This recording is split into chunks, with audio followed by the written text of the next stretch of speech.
विठ्ठल श्री ज्ञानदेव तुकाराम पंढरीनाथ भगवान की जय। माऊली ज्ञानेश्वर महाराज की जय। जगद्गुरु तुकाराम महाराज की जय। रुद्रेश्वर भगवान की जय। या सर्व लोकांच्या उपस्थितीकडे पाहिल्याच्या नंतर तुम्ही या ठिकाणी आहात या सगळ्या गोष्टीवरती माझा अजूनही विश्वास बसत नाही। खरोखर प्रामाणिकपणे सांगतो, एक मिनिट सुद्धा स्वामीजींचा चांगल्या लोकांना मिळत नाही। आज खरोखर स्वामीजी आपल्यामध्ये एवढा वेळ देऊन आहेत हे खरोखर किती प्रेमाचं लक्षण आहे, हे खरोखर किती अनुकंपेचं लक्षण आहे। आणि म्हणून आज स्वामीजी या ठिकाणी आले, इथे उपस्थित राहिलेत। खरोखर आपण सर्वच जण या ठिकाणी उपस्थित असणारे आज 2-4 जिल्ह्यातून या ठिकाणी सगळे लोक उपस्थित आहेत, सगळी इथली मंडळी आहेत, ग्रामस्थ आहेत। स्वामीजी खरोखर मला इतका आनंद होतोय की माझ्या जन्मगावी आज तुम्ही आहात आणि या ठिकाणी आपलं अनमोल प्रवचन मार्गदर्शन करतायत। खरोखर खूप आनंदाची गोष्ट आहे आणि म्हणून स्वामीजींच्या त्याच पद्धतीने आपल्याला मार्गदर्शन आज या ठिकाणी होणार आहे। स्वामीजी आपल्या गर्भगिरीच्या भगवान श्री रुद्रेश्वराच्या या पावन दरबारामध्ये उपस्थित आहेत। स्वामीजींचं म्हणणं आहे की सही समोर जे आपलं शिवलिंग आहे हे साधारणतः 3-3.5 हजार वर्षापूर्वीचं शिवलिंग आहे, हे सामान्य शिवलिंग नाही। त्यांना मेडिटेशनच्या थ्रू ह्या सगळ्या गोष्टी दिसतात। त्याच अनुषंगाने स्वामीजी आता आपल्या समोरती मार्गदर्शन करणार आहेत। इथली एनर्जी, कारण एनर्जी म्हटलं की तिला काहीतरी कालांतराने त्याच्यावरती आघात किंवा काय सगळ्या गोष्टी होतील, या सगळ्या अनुषंगाने आज इस्रोचे महान शास्त्रज्ञ, अल्केमिस्ट टेक्नॉलॉजीचे भारताचे प्रमुख स्वामी कृष्ण चैतन्यजी महाराज, एकदा जोरदार टाळ्याने स्वामीजींचं स्वागत करूयात। आणि मी स्वामीजींना विनंती करतो की परमादरणीय स्वामीजी, आपण तसे साच आणि मावळ नितले आणि रसाळ शब्द जसे कल्लोळ अमृताचे अमोघ वाणीतून उपस्थित सर्व साधकांना आपलं अनमोल मार्गदर्शन करावं अशी भगवान रुद्रेश्वराच्या चरणी प्रार्थना करतो। ओम नमः शिवाय। सगळ्यांना नमस्कार आणि सगळ्यांना धन्यवाद की आपण इथपर्यंत आलात। जसं की शास्त्रीजींनी म्हटलं की आज काहीतरी नवीन ऐकायला भेटणार, तर नवीन नाही, आपण सगळ्यात जुनच बोलूया। इतकं जुनं बोलूया की जिथून तुमची सुरुवात झाली। आपण स्वतःला हिंदू म्हणवतो आणि या हिंदू धर्मामध्ये सगळ्यात पहिल्या लोकांपैकी जी व्यक्ती येते बघा, ती येते महादेव। सगळ्यात पहिली अशी व्यक्ती की जिला आदिपुरुष म्हटलं गेलं, पहिली ध्यानाची व्यक्ती, पहिली अशी व्यक्ती की ज्यांनी या ब्रह्मांडाला ध्यान काय आहे, प्रार्थना काय आहे, परमात्मा काय आहे, योग काय आहे, तंत्र काय आहे, मंत्र काय आहे, या सगळ्यांची विधी दिली, माहिती दिली, लोकांना जागवलं। आणि या जागेवर हे बोलण्याचं कारण एवढंच आहे, कारण ही जागा कुठेतरी महादेवांशी रिलेटेड आहे। आता जे मी बोलणार आहे ते खूप जास्त वैज्ञानिक पण आहे आणि खूप जास्त अध्यात्माची जोड असलेलं पण आहे। त्यामुळे जर कोणाला काही प्रश्न असाल तर नक्की विचारून घ्याल। असं म्हणतात की नवनाथ महादेवांना मानायचे। बरेच लोक म्हणतात की मच्छिंद्रनाथ म्हणजे महादेवांचाच अवतार। खरंय, असे लोक साधारणतः जन्मत नाही। इतिहासामध्ये आमच्या पद्धतीमध्ये म्हटलं जाते की एक तर असते की काही लोक की त्यांनी परमात्मा त्यांना भेटला, त्यांना देव भेटला, जसे की तुकाराम, ज्ञानेश्वर, मच्छिंद्रनाथ। परंतु देव भेटल्याच्या नंतर सुद्धा आणखीन स्वतःवर काम करणारे मनुष्य जातीच्या इतिहासात फक्त 2 लोक आहेत। मनुष्य जाती हजारो लोकांना देव भेटला, परंतु देव भेटल्याच्या नंतर सुद्धा ज्यांनी स्वतःवर काम केलं, स्वतःच्या जीवनामध्ये आणखीन ध्यानाला महत्व दिलं, ज्यांनी देव भेटल्याच्या नंतर सुद्धा 10-10, 12-12 वर्ष ध्यानविन झाले, ज्यांनी ध्यानाला स्वतःचं जीवन बनवून घेतलं, असे फक्त 2 लोक आहेत। एक म्हणजे मच्छिंद्रनाथ आणि दुसरे म्हणजे दत्तात्रय। आणि तुम्ही नशीबवान आहात की अशा महानतम व्यक्तीच्या समाधीच्या इतक्या जवळ आपण बसलेलो आहोत। वृद्धेश्वराबद्दल बोलताना महादेवाची आठवण येते। आता 1-2 वैज्ञानिक सुंदरता बघा अशी या जागेची की जर कोणी लक्ष दिलं की जिथे महादेवाची पिंड आहे आणि ही पर्वत रांग आहे, तर ही पर्वत रांग एक तऱ्हेची योनीच्या आकाराने बनलेली आहे। तुम्ही बघून घ्या, पूर्ण पहाड असा गोल फिरलेला आहे आणि मधात ते महादेवाचं पिंड आहे। हा एक तऱ्हेचा योनीचा आकार बनवते। आता योनीचा आकार का बरा लागते बघा, कारण ऊर्जा गठनासाठी ही सगळ्यात महत्वाची आकार आहे। ध्यानाच्या जागेवर जेव्हा तुमची कुंडलिनी खुलते तेव्हा ती अशी खुलते, अशी वर असा गोल आहे, बंद आहे, एकदा खुलला की तो असा खुलतो. एक तऱ्हेची योनी, एक तऱ्हेची ऊर्जा की जी वरच्या दिशेला समोरी चाललेली आहे. अशाच प्रकारे या जागेचं महत्व आहे की फक्त न फक्त 10 लोक एकत्र येऊन, 9 लोक एकत्र येऊन यांनी काही ध्यान करून, काही विधी करून इथे असं प्रकारे केलेलं नाहीये. निसर्गाने ही जागा पकडलेली आहे. या जागेचं महत्व असं की जेव्हा अशा प्रकारची जागा बनवली जाते बघा, तेव्हा 2 गोष्टी लागते. एक तर ही काही जागा 1-2 वर्षात बनत नाही, अनेक वर्षांचा इतिहास लागते. त्या जागेमध्ये स्वतःची काहीतरी ऊर्जा लागते. मी माझ्या व्यक्तिगत अनुभवावरून सांगू शकतो की नवनाथांनी इथे ध्यान केलं, इथे यज्ञ केले आणि त्यानंतर महादेवाची इथे जागृती झाली. पण त्या पहिलेपासून सुद्धा इथे कोणती तरी ऊर्जा शक्ती अवेलेबल होती. जेव्हा अशा प्रकारचे कोणत्या प्रकारचं तुम्ही स्थायित्व देता देवाला, जेव्हा तुम्ही त्याला एक ऊर्जा शक्ती देता, एक जागा देता, त्यावेळी सगळ्यात महत्वाचं असते की तुम्ही सप्त चक्रांची, जे मनुष्य शरीरामध्ये जे चक्र आहे त्याला एकत्र करून त्या पर्टिक्युलर ऊर्जेमध्ये तुम्ही समाहित करता. आणि फक्त समाहित नाही करत तर त्याला संरक्षित सुद्धा करावं लागते. म्हणून ही खूप कमी लोकांना माहीत असणार की मच्छिंद्रनाथांची समाधी इथेच का बरं आहे. 5 किलोमीटरवरच मच्छिंद्रनाथांनी का बरं समाधी घेतली. नवनाथांचे प्रमुख होते, इथे पण घेऊ शकले असते, कारण पहिल्यांदा यज्ञ तर इथेच केला ना. मग 5 किलोमीटरवर का बरं घेतलं. आणि कानिफनाथांचं बरोबर एका दुसऱ्या घेऱ्याला का बरं शक्तीपीठ आहे.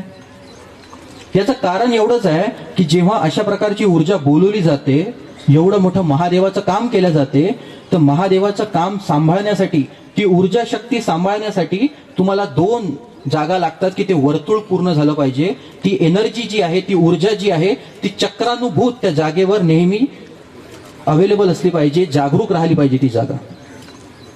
असं या जागेचं महत्व आहे. महादेवांच्या परंपरेमध्ये 7 लोकांचं सगळ्यात जास्त महत्व आहे बघा. 7 लोक आणि एक मार्गदर्शक, असं अष्टपैलू, आणि एक गुरु, असं 9. जसं महादेवांचे पहिले शिष्य म्हणजे सप्तर्षी होते. सप्तर्षी हे महादेवांचे पहिले 7 शिष्य, ज्यांना त्यांनी जवळजवळ 84 वर्ष सगळं काही ज्ञान दिलं.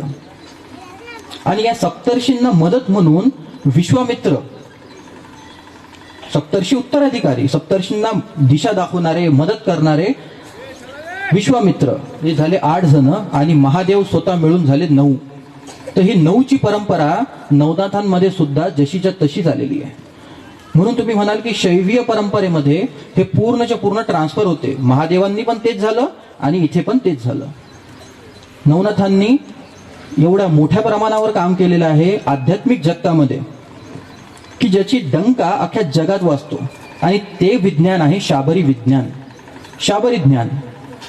होऊ शकते की अनेक लोकांनी फक्त नाव ऐकलं असणार, परंतु शाबरी ज्ञान काय आहे हे फक्त नवनाथांना माहीत होतं. गोरखनाथांनी ते खूप पुढे नेलं, प्रश्नच नाही. परंतु हे पाहून खूप वाईट वाटते की आज इथे येऊन, की जिथे नवनाथांनी पहिल्यांदा पूजा केली होती, जिथे नवनाथांनी पहिल्यांदा महादेवाचं बोलवणं केलं होतं, त्या जागेवर शाबरी विद्येबद्दल कुठेही दूरदूरपर्यंत महत्व म्हणून राहिलेलं नाहीये. शाबरी विज्ञान एक तऱ्हेचं मंत्र विज्ञान आहे. मंत्रा थ्रू तुम्ही स्वतःचं जीवन बदलू शकता. आपण सगळेजण मंत्र जपतो बघा. कोणी रामकृष्ण हरी जपते, कोणी जय जय श्रीराम जपते, कोणी रामाची माळा जपते, कोणी गजानन महाराज जपते, कोणी काही जपते. म्हणजे कुठेतरी मंत्र हे आपल्या जीवनाला काहीतरी आकार देऊन जाते, आपल्या विचारांना कुठेतरी मदत करून जाते. तशाच प्रकारे शाबरी विद्या आहे, मंत्र विज्ञान आहे. एक असं मंत्र विज्ञान की जे तुमचं जीवन बदलून देणार. आणि नवनाथांनी याचीच पूर्णच्या पूर्ण स्थापना केली होती. या जागेला जेव्हा मी बघितलं तेव्हा मजेची गोष्ट होती ती अशी की जिथे आज गेट बांधलेला आहे तिथे पहिले रिद्धी होती. गणपती स्थापित केल्याशिवाय रिद्धी सिद्धीला बोलवणं हे ऐऱ्यागऱ्याचं काम नाही, तुम्हाला सांगून ठेवतो मी. स्थापना ही एका दिवसाची गोष्ट नाही. म्हणून आज जर तुम्ही मंदिर बघत असाल तिच्यामध्ये जे काही विधिविधान असणार की एका दिवसात मंदिराची स्थापना, जुन्या काळात असं केल्या जात नव्हतं. कमीत कमी 9 महिने लागायचे. 9 महिन्याची प्रोसेस आहे. जेव्हा अशा प्रकारचं कोणतं मंदिर बनवलं जाते, जसे की 12 ज्योतिर्लिंग बनवले गेले होते, तर 9 महिन्याची मिनिमम प्रोसेस आहे ती पिंड बनवण्याची. आणि ती पिंड बनवल्याच्या नंतर त्याची स्थापना आपोआप होते, वेगळी करा नाही लागत. तर हे 9 महिन्याची पूर्णच्या पूर्ण प्रोसेस आहे. आणि या 9 महिन्यामध्येच बाकीची जी काही ऊर्जा शक्ती असते की जी त्या मुख्य ऊर्जेला जोडून ठेवणार, बांधून ठेवणार, ती प्रस्थापित केली जाते. तर जेव्हा नवनाथांनी महादेवांना बोलवलं आणि महादेवांनी स्वतः इथे जागा घेतली, तर महादेवांनी घेतलेली जागा, सोडलेली ऊर्जा, तिथून निघणारी ऊर्जा आतमध्येच राहिली पाहिजे, त्या घेऱ्यामध्येच राहिली पाहिजे. ती शक्ती ऊर्जा त्या मंदिरामध्ये पाय ठेवणाऱ्या प्रत्येक माणसाला काहीतरी देऊन गेली पाहिजे, म्हणून रिद्धी सिद्धीची स्थापना केली होती. आणखी 2 रिद्धी सिद्धी आहे की जे मंदिराच्या मागे आहे बघा, ज्या तलावात आहे. यानंतर जर कधी वेळ पडला तर आपण नक्की काही वैज्ञानिक लोक आणून त्याची जाच करून घेऊ. मी बघा बोलता बोलता बोललो की जेव्हा प्राण ऊर्जा असते, तर प्राण ऊर्जा मोजण्याचं एक माप आहे, त्याला म्हणतात ऑर्गॉन ॲक्युम्युलेटर. ऊर्जा शक्ती मोजण्याचं केल्या जाते की ते जागेवर कशी ऊर्जा आहे हे माहीत केल्या जाते. आणि या जागेची ऊर्जा खूप अपरंपार आहे, हे मी स्वतःच्या अनुभवातून तुम्हाला सांगतो. मंदिराची रचना ही एक खूप वेगळी गोष्ट आहे. जेव्हा तुम्ही गर्भगृहात जाता तर त्याला म्हटल्याच जाते गर्भगृह. गर्भगृहाचा अर्थ आहे जसं तुम्ही आईच्या गर्भाला म्हणता. आईचं गर्भ आहे, त्याच्यामध्ये बाळ आहे. जिथपर्यंत ते बाळ बाहेर नाही येत तिथपर्यंत ते आईसोबत एक आहे, वेगळं नाही आहे. बाळ आणि आई वेगळं नाही आहे, एकत्रच आहे, एकच शरीर आहे दोन्ही पण, जिथपर्यंत ते बाळ त्या गर्भातून बाहेर नाही येत. म्हणून आपल्याकडे मंदिरांना जिथे देव असतात त्या आतमध्ये गर्भगृह म्हटलं जाते की गर्भाचं गृह आहे, की तुम्ही एकदा त्या मंदिराच्या आतमध्ये पाय ठेवला की देव आणि तुम्ही एक झाले. 2 नसले पाहिजे. आणि जर 2 राहत असणार तर मंदिरात जाऊ नका, मग तुम्ही स्वतःला फसवताय. फक्त जायचं आणि हात लावून यायचं आणि फक्त डोकं टेकून यायचं अशाने काही होणार नाहीये. खेळ खेळणे करून कोणाला परमात्मा भेटत नाही. एक लहान बाळ असते बघा, लहान मुलं असतात, ते खेळणे खेळभांडे खेळतात. भाजी बनवून राहिली, पोळ्या लाटून राहिली, खरंच जेवण बनते का हो त्यांनी? पण त्या बाळाला मोठे समाधान असते की पहा मी भाजी बनवली, तुमच्या हातातही देते, खाऊन पण तुम्ही असं करता, वा वा छान लागतं. काहीतरी ढंग आहे का त्या गोष्टीत? अन्न बनते का त्यांना? मग फक्त मंदिरात जाऊन हात टेकून कसा काय परमात्मा भेटणार आहे? एवढा स्वस्त नाही आहे परमात्मा. जीवन द्या लागते, पूर्णच्या पूर्ण प्राण लावून परमात्म्याच्या चरणी झुका लागते, तेव्हा त्याची साक्षात्कार होते.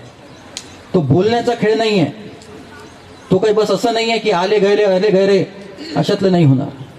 आले, हात लावून गेले, आले, मंत्र जपून गेले, इथपर्यंत आलेलो आहे. मंत्राबद्दल थोडंसं बोललो म्हणून सगळ्यांना एक मंत्र देऊन जातो बघा. आणि अनुभवल्याशिवाय या मंत्रावर भरोसा नाही ठेवायचा. महादेवाची जागा आहे, सगळेजण म्हणत असणार की ओम नमः शिवाय, ओम नमः शिवाय. बरोबर, हाच मंत्र जपाल तुम्ही, ओम नमः शिवायचा. एक छोटासा मंत्र देतो की जो या जागेसाठी बनवला गेला होता. नवनाथांची परंपरा आहे. आणि जेव्हा नवनाथ होते तेव्हा महादेवांसाठी एकच 2 शब्द होते. एक शब्द होता आदियोगी आणि दुसरा होता रुद्र. आणि म्हणून सुद्धा तुमच्या पिंडीचं जी नंदी आहे, नंदीचं तोंड आडवं आहे. असं म्हटलं जाते की महादेव जेव्हा अवतरले त्यांचं तेज एवढं होतं, रुद्रावतार एवढा तेजस्वी होता की नंदीनं सुद्धा तोंड आडवं करून घेतलं, त्याला सुद्धा तो प्रकाश झेलला नाही गेला. म्हणून शाबरी विद्येचं मदत घेऊन त्याची स्थापना करून हे मंदिर ठेवलं गेलेलं आहे. एक छोटासा मंत्र देतो, अनुभवल्याशिवाय भरोसा ठेवायचा नाही. आणि एक माळ जपून पाहायची. तुमचं रोम रोम जर थरकालने लागलं ना, तुम्ही म्हणाल ते हरीन नाही. 7 दिवस करायचं, मंदिरात जाऊन बसायचं आणि हा मंत्र फक्त 108 वेळा म्हणायचा. 2-4 दिवसात तुमचं अंग असं थरथर थरथर थरथर थरथर करायला लागणारा मंत्र जपता जपता एवढ्या ताकदीचा मंत्र आहे. आणि जसं तुमचं अंग थरथर करायला लागणार तेव्हा हा मंत्र जपत राहायचा रोज. आम्ही तुम्हाला गॅरंटी देतो की काही महिन्याभरात तुमचं पूर्ण जीवन बदलणं सुरू होऊन जाणार. तुमच्या जिंदगीमध्ये कोणताही प्रॉब्लेम असो, फक्त त्या मंदिरात जायचं, हा मंत्र जपायचा आणि त्या मंत्राचा परिणाम तुमचं पूर्ण जिंदगी बदलून देणार. मग तुमच्याजवळ कोणताही प्रॉब्लेम असो. आज इथे मला बरेच लोक भेटले की जे म्हणे की महाराज गावात पाणी नाही पडत आहे. मी म्हटलं की उत्तर देऊन जाणार, सगळ्यांसमोर सांगतो, उत्तर देऊन जाणार. माहित केलं आहे मी काऊन नाही पडत आहे पाणी. उत्तरही देऊन जाणार मी मुख्य लोकांना की काऊन नाही पडत आहे. तेवढं केलं की तुमच्या गावात पाऊस पडणार, एवढी गॅरंटी.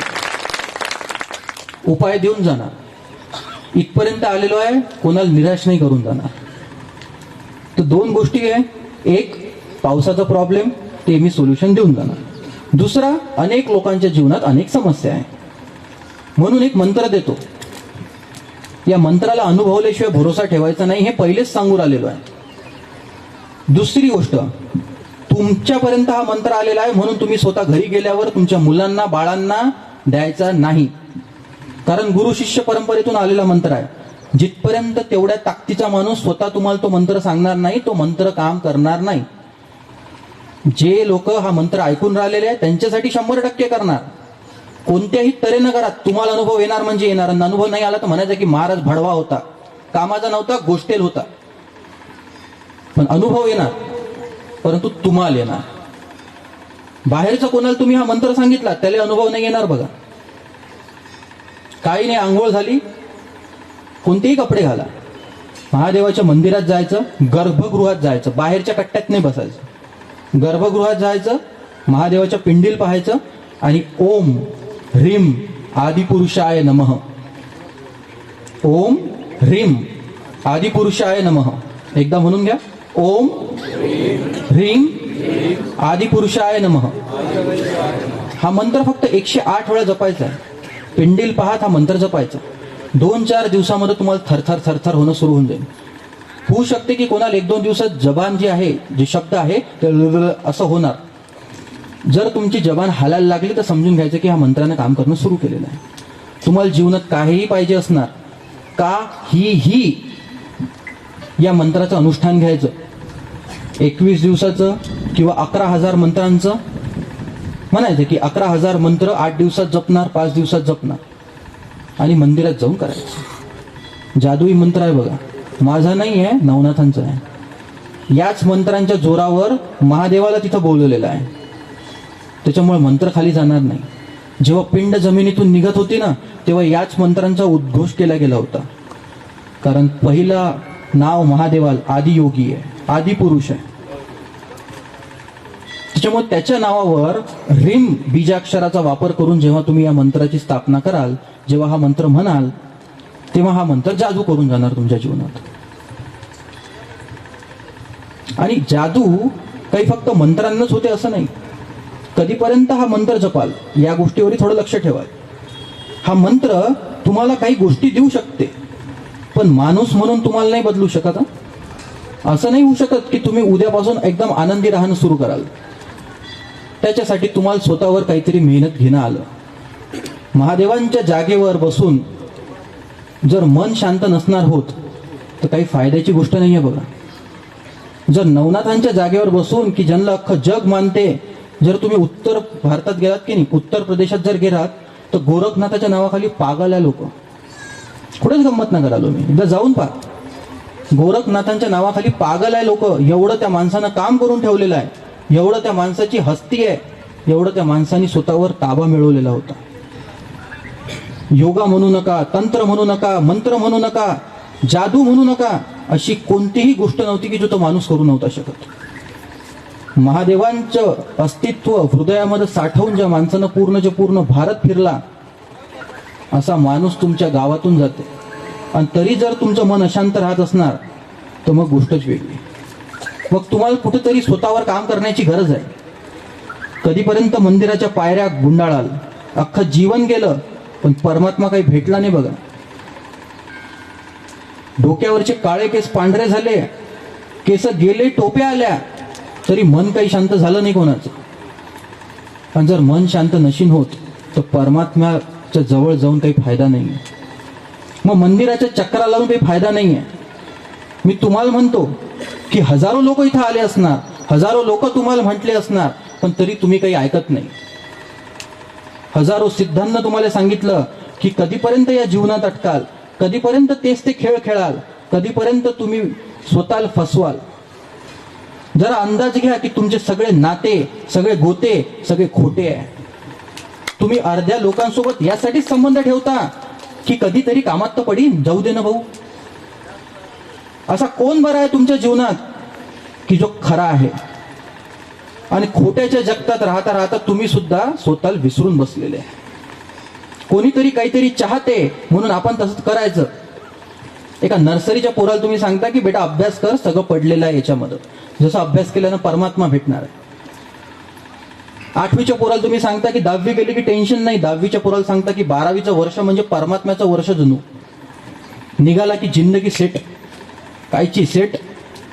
12वीतून निघाला की तुम्ही म्हणता भाऊ आता डिग्री घ्या लागते, नोकरी करायला लागते. मग नोकरी लागल्यावर म्हणता की छोकरी पाहिजे, मग लग्न, मग पोट्टे, मग पाट्टे, मग पोट्टे पाट्टे मोठे झाले की तुम्ही म्हातारे. आणि डबल तुम्ही टेन्शन काय घेता की हे मोठं केलेल्या पोट्ट्याचं लग्न कर लागेल आणि याला चांगली बायकोने भेटलं तर माई सोय जायची, पुरी आजपर्यंतची मेहनत जायची पाण्यात. आता मला सांगा की या सगळ्या चक्करमध्ये स्वतःसाठी कुठं जगले तुम्ही? स्वतःसाठी 5 मिनिटं तरी देऊ शकले का?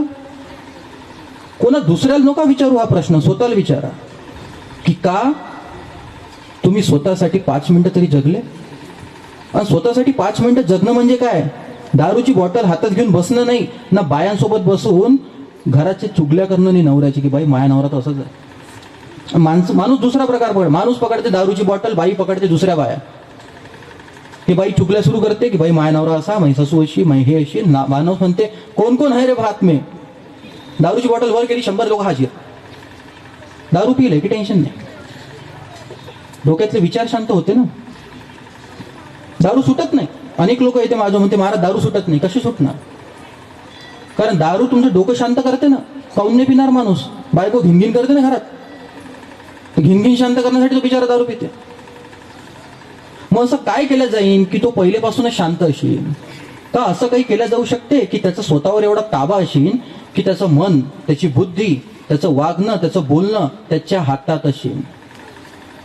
का असं होऊ शकते की तुमचे विचार तुम्हाला त्रास न देता तुमच्या सोबत काम करीन, तुमच्या हिशोबानं काम करीन? अनेक लोक येते म्हणते की महाराज डोळे मिटले ध्यानासाठी की अजून विचार येते. अजून विचार नाही येत. आजपर्यंत विचारच केलेले आहे. बस डोळे मिटले की पहिल्यांदा हे लक्षात येते की नुसते विचार सुरू आहे. कधीपर्यंत तुम्ही या सगळ्या गोष्टींमध्ये अटकाल? कोणाला संन्यास घ्या म्हणून नाही राहिलेलो आहे मी. संन्यास तोपर्यंत घ्यायचा नाही जिथपर्यंत देव भेटेल नाही, या स्पष्ट विचाराचा माणूस आहे मी. त्याच्या पहिले संन्यास घ्याल तर संन्यासच तुमचं जीवन होऊन बसणार. म्हणजे कालपर्यंत बायका पोरा यांच्यासाठी काम करत होते, आज संन्यास घेतल्यावर गुरुसाठी काम कराल, आश्रमासाठी काम कराल. अटकाव सारखाच आहे. इथं बायका पोरांशी जुडले होते, तिकडे गुरुसोबत जुडून गेले, तिकडे आश्रमाशी जुडून गेले. संन्यास घ्यायची कोणी गडबड नाही करायची. बऱ्याचशा पोरांच्या डोक्यामध्ये असते. बरेचसे पोरं तुमची इथले भेटले मला की म्हणे की स्वामीची संन्यास घ्यायचा आहे, हे करायचं आहे, ते करायचं आहे. मी म्हंटल फालतूपणा करू नको, मायबापाची सेवा कर. साधी गोष्ट. कालपर्यंत तुम्ही घरात अटकले होते, आता तुम्ही आश्रमात अटकाल. देव भेटेपर्यंत संन्यास घ्यायचा नाही हे माया गुरुनं सांगितलं होतं बघा. जे मी जगलो ते सांगू राहिलो आहे, वेगळं काही होबासक्याने सांगू राहिलेलो आहे. साध्या साध्या गोष्टी देऊन चाललेलो आहे. पाण्याची समस्या वचन देतो सॉल्व्ह करून देईन. याच्यापेक्षा मोठी गोष्ट मी नाही देऊ शकत या गावाला. तुम्ही लोकांना एवढं प्रेम दिलं, एवढीशी माझी भेट तुम्हाला. व्यक्तिगत जीवनासाठी एक मंत्र देऊन चाललो, ओम ह्रीम स्वामी नमः, ओम ह्रीम आदिपुरुषाय नमः, की जो तुमच्या नॉर्मल समस्या सॉल्व्ह करून देईन. हलके फुलकं असतेच काही ना काही प्रत्येकाचं. एखाद्याला काही दुखत फुकत असणार ना, तेल घ्यायचं खोबऱ्याचं, मंदिरात जायचं, हा मंत्र जपायचा, तेलावर फूक मारायची, घरी येऊन घुटण्याला लावून घ्यायचं, तुम्हाला बरं वाटून जाणार. आता हे काही मंत्र विज्ञान आहे असं समजू नका, काहीतरी जादू आहे असं समजू नका. जादू बादू काही नाही याच्यात. हे मंत्र विज्ञान आहे. स्पष्ट शब्दामध्ये मंत्र विज्ञान आहे. सायमॅटिक्स नावाचं सायन्सचं एक डिपार्टमेंट आहे बघा, CYMATICS. सायमॅटिक्स नावाचं एक विज्ञान आहे. सायमॅटिक्स म्हणते की आवाज, ध्वनी ही वस्तूंवर कंट्रोल करते, वस्तूंना निर्मित करते, मोडते, बदलते, हवं तसं करू शकते. आता तुम्ही म्हणाल काय कॉम्प्लेक्स सांगू राहिले, तर साध्या सोप्या शब्दात सांगतो. सगळेजण गाणे ऐकते इथे, सगळेजण, प्रत्येकानं गाणं ऐकलेलं आहे जिंदगीमध्ये. आता प्रत्येकाचा एक अनुभव आहे की काही काही गाणे असे आवडतात की तुम्ही जेव्हा जुने गाणे आवडले, ऐकले की तुमचं मन असं मस्त होऊन जाते, काहीतरी विचारही असणार, तुम्ही शांत होऊन जाता. काही काही गाणे असे असते की ते ऐकले ऐकले त्या माणसाचं डोकं खराब होते. आजकाल होते की नवीन नवीन पोट्टे घरामध्ये ते हनी सिंगचे गाणे ऐकत बसते, बाप येते आणि बाप किचकिच किचकिच सुरू करून देते अचानक. काय रे गाणे ऐकू आला, कसे गाणे ते, आमच्या जमान्याचे गाणे कसे होते, अर्थ होता, हे होतं ते होतं. पोट्ट बी म्हणते हाय त्या मायाला हेडफोन लाव. साधी गोष्ट असं दूर आला आजकाल. अर्थ काय आहे समजून आला का? अर्थ एवढाच आहे की एक पर्टिक्युलर आवाज तुमचे विचार, तुमच्या भावना बदलते. म्हणजे तुमचं आवडतं गाणं ऐकलं की तुम्हाला बरं वाटते, पण तेच एखादा आवाज असा असते की जो तुम्हाला नाही आवडत. तो ऐकल्या ऐकल्या तुमचं दिमाग खालून जाते, तुम्हाला राग येते, तुमचं मन चलबिचल होणं सुरू होऊन जाते. म्हणजे विचारांमध्ये बदलण्याची ताकद आवाजामध्ये आहे असं म्हणायला हरकत नाही. आणि म्हणूनच हिंदू धर्मामध्ये म्हटलं जाते की ब्रह्मांडाची निर्मिती ध्वनीपासून झालेली आहे. ओम, ओंकारापासून सृष्टी निर्मिती आपल्या धर्मात हेच म्हटलं जातं. म्हणजे ध्वनीमध्ये एवढी ताकद आहे की ते तुमचं अस्तित्व बदलू पण शकते, निर्मित पण करू शकते आणि खराब पण करू शकते. तर बस तुम्हाला त्याच्यातली एक झलक दाखवायची म्हणून हा मंत्र देऊन चाललेलो आहे. म्हाताऱ्या लोकांनी नक्की ट्राय करा बरं. काहीच नाही करायचं. खोबऱ्याचं तेल असते, पॅराशूटचं भेटते, एका छोट्याशा वाटीत टाकायचं, मंदिरात जायचं, जो मंत्र सांगितला तो 108 वेळा म्हणायचा.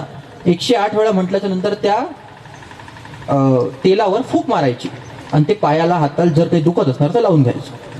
तुम्हाला 21 दिवसाच्या आत कमीत कमी 40% तरी आराम पडणं सुरू होऊन जाणार. 30 ते 40%. कुठेही भंपकपणा नाहीये, कुठेही जादूटोना नाहीये, कुठेही ते असते ना की ते म्हणतात बरेच लोक की अंधविश्वास, अंधविश्वास वगैरे काही नाहीये. ज्याला अंधविश्वास असणार त्यांनी सायमॅटिक्स नावाचं शब्द गुगलवर टाकायचं, सगळं काही रिसर्च पेपर्स भेटून जातात. आणखीन जर माहिती पाहिजे असणार तर हंस जेनी नावाचा एक सायंटिस्ट होता, हंस जेनी, HANSJENNY, हंस जेनी नावाच्या सायंटिस्ट बद्दल माहित करायचं. मंत्र विज्ञान कशा प्रकारे काम करते आणखीन डिटेलमध्ये माहित पडून जाणार. कुठेही भंपकपणा नाहीये हे मी सांगू राहिलो. ज्याला प्रूफ पाहिजे असणार त्याने एकट्याच येऊन भेटायचं. पण करून पहा. केल्याशिवाय मजा नाही, केल्याशिवाय तुम्ही बदलाल नाही. ही तर झाली वरवरची. परंतु मी तुम्हाला म्हणतो की जर तुम्हाला असं वाटते की तुमच्या जीवनात परमात्मा उतराव, जर तुम्हाला असं वाटते की खरोखर तुमच्या जीवनामध्ये एक आनंद याव, कधीपर्यंत तुम्ही चिंतेत जगाल? बस झालं, वय होत आलं. वय होत आलं की आपण देवाकडे वळतो. म्हणून प्रवचनाला असणारे सगळ्यात जास्त लोक म्हाताऱ्या वयाचेच असतात. त्याचं कारण एकच आहे, कारण आता म्हातारपण आलं, जीवन गेलं, पैसा कमवला, इज्जत घेतली, राजकारण खेळलं, पद मिळवले, पण ते भेटत नाही जे भेटण्यासाठी एवढी किचकिच केली होती. कुठून तरी तो आतमधला आनंद कमी पडू राहिला. असं काहीतरी अजूनही मन शोधते की जे भेटल्याच्या नंतर तुम्ही तृप्त होऊन जा. पोरीवर प्रेम केलं, त्या पोरीशी लग्न केलं आणि जिंदगीतली सगळ्यात मोठी चूक केल्यासारखी वाटायला लागते काही काळानंतर. ज्याचं लव्ह मॅरेज झालेलं आहे त्यांना सांगा बरं, कोणाकोणाच झालं लव्ह मॅरेज? झालं असेल, अनेकांचं लव्ह मॅरेज झालं असेल. काय गोड वाटते बघा ते पोरकी. असं वाटते हेच अप्सरा, हिच्यासोबत जिंदगी जगली म्हणजे झालं, परमात्माच भेटला मला. आणि तो स्वप्न रंगते हम आपके हायकोन टाईप की लग्नानंतर असं करीन तसं करीन, आपल्यासारखं तो जोडपं कोणी नशीन, एक महादेव पार्वती, दुसरं आपणच सुखी संसारी. 6 महिन्यात त्याला कळते की हे बी बाई बाकीच्या बायांसारखीच आहे. आणि त्या बाईला बी कळते की या माणसात काही ढंग नाही. हा म्हणे चंद्रावर घेऊन जाईन, बाजूच्या गावात न्यायची लायकी न्यायची.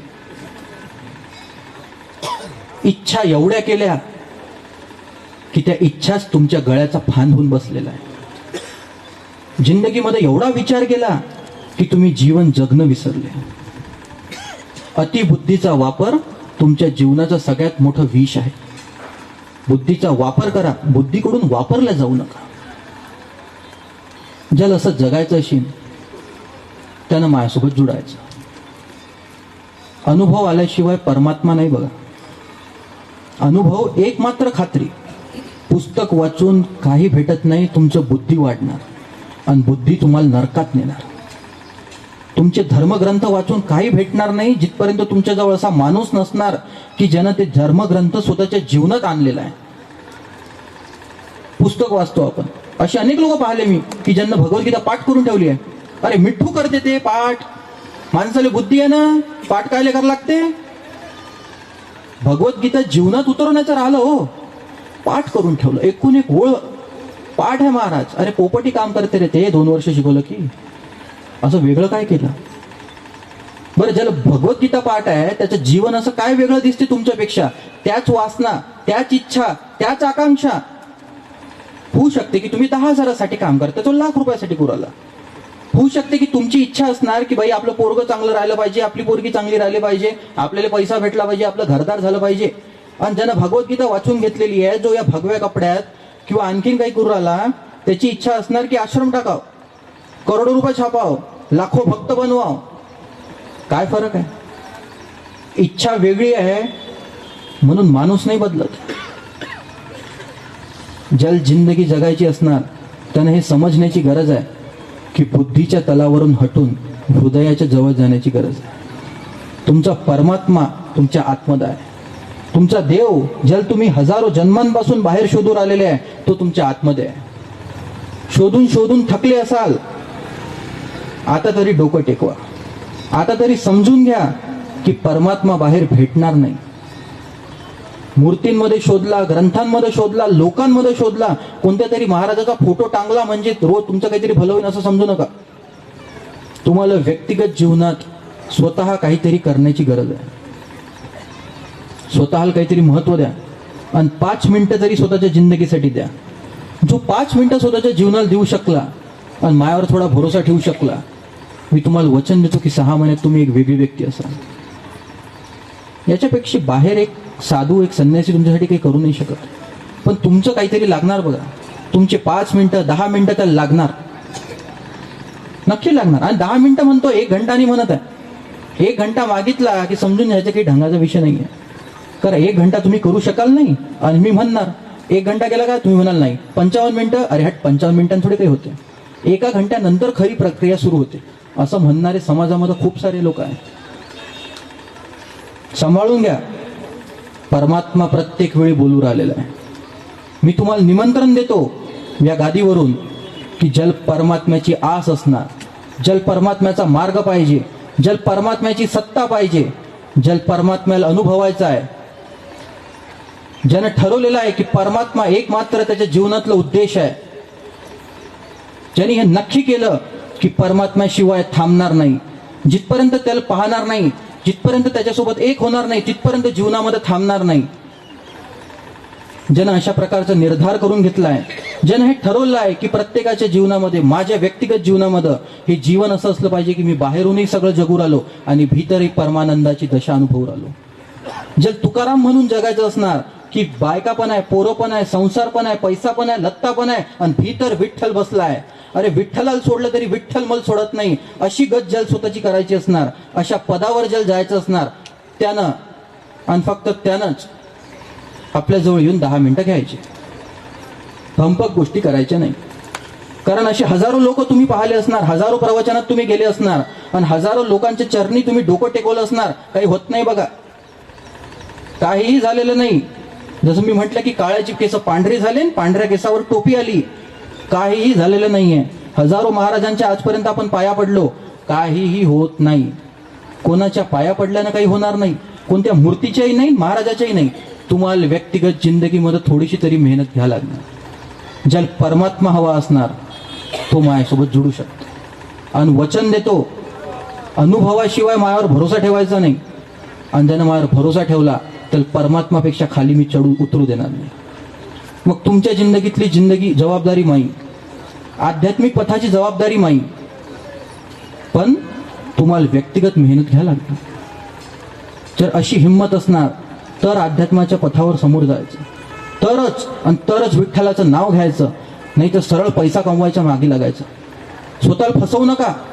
अनेक लोक पाहिल्या, जवान पोरं विठ्ठलाचं नाव घेते, मनातली पैशाची इच्छा संपलेली नाहीये.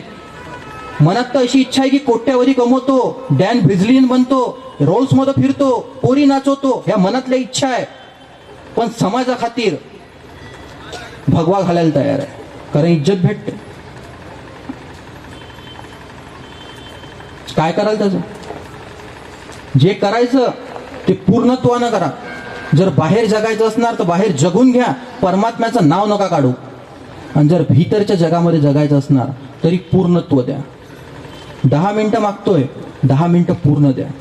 23 घंटे 50 मिनिटं काय करायचं करा बाहेर.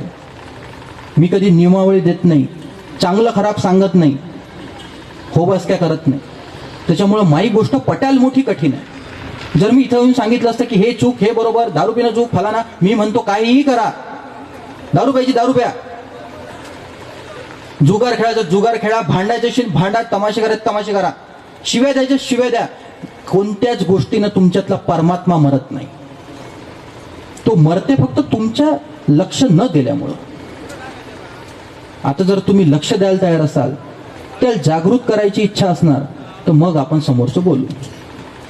जर माई गोष्ट कोणाला वाईट वाटली असणार, कोणाच्या आतमध्ये लागली असणार, तर मी म्हणेन लागू द्या. वाईट वाटण्यासाठीच बोलू राहिलो, हेच सांगू राहिलो की 50 वर्ष जगले, 40 वर्ष जगले, 30 वर्ष जगले, व्यर्थ जगले. जर परमात्मा जीवनात नाही आहे तर व्यर्थ जगले. कारण जे मिळवलं ते चाललं जाईन, हाती काही राहीन नाही, हे सगळ्यांना माहिती आहे. तरी तुम्ही त्याच्या मागे लागू राहिले आणि विचार करा काय मूर्खपणा सुरू आहे. हे सगळ्यांना माहिती आहे की इच्छा आकांक्षा केल्यावर त्रास होते, तरी आपण इच्छा करतो रोज नवीन. मजेची गोष्ट आहे.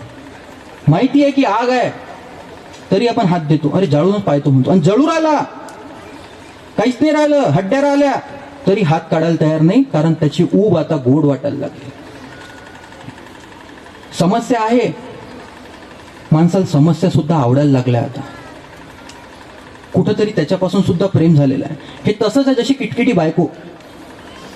बाई किटकिट करते एखादी माणसासाठी, पण तो तिला सोडू नाही शकत, कारण त्या किटकिटीची बी त्याला आता सवय झालेली आहे. ती किटकिट नाही झाली ना, तर हा म्हणते यार 4 दिवस झाली किटकिट नाही झाली, खाली खाली वाटायला लागलं घर. सवय झाली. माहिती आहे पोट्ट इपलीस आहे, रोज दारू पिऊन येते, घरात तमाशे करते, तरी दुसऱ्या दिवशी पोट्ट नाही आलं तर बाप विचारते का हो ते पोट्ट खाऊन नाही आलो तू.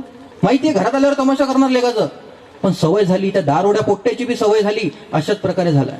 माहिती आहे इच्छा आकांक्षा केली की त्रास होईल, माहिती आहे की विचार केला की त्रास होईल, पण त्याची सवय एवढी झाली की आता सुटून सुटत नाही. आणि ते सुटीन कशी, तर परमात्म्याशी एकरूप होऊन.